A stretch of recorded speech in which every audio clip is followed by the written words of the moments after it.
Friends, जसं की तुम्हाला सर्वांना माहीत आहे की माझ्याकडे T V S I cube आहे आणि आय क्यूब घेऊन आता कमीत कमी माझ्या गाडीला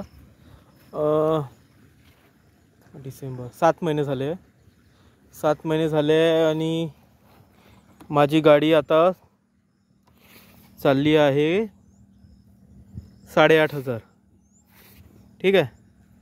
मी हमेशा म्हणतो गाडी चांगली आहे. मी आताही म्हणतो हे गाडी खूप चांगली आहे.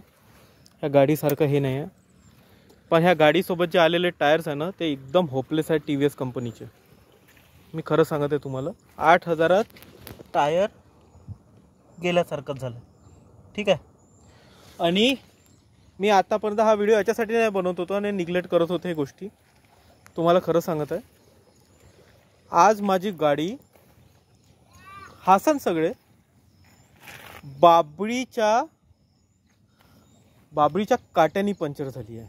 मी काटा काढला आता यार तो काटा एक्झॅक्टली काढला कुठून आणि आतापर्यंत इथे बबल येत होते. ठीक आहे. मी काटा काढला इथून, गाडी पूर्ण चेक केली. ठीक आहे. बाबळीच्या काट्याने गाडी पंक्चर झाली.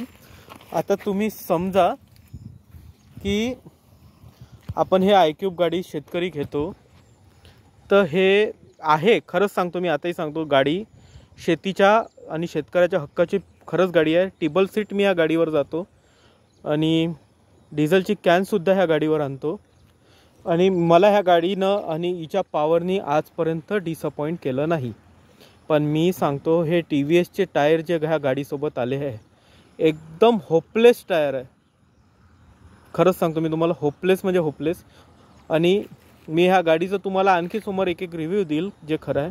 गाडी खरंच खूप चांगली आहे, पण गाडीचे टायर्स बिलकुल बेकार म्हणजे मी आता काही म्हणू नाही शकत, इतके बेकार टायर्स आहे.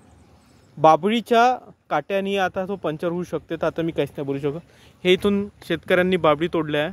रोडवर ते बाबळीचे काटे पडून होते, तिथून मी गाडी आणली आता. ठीक आहे.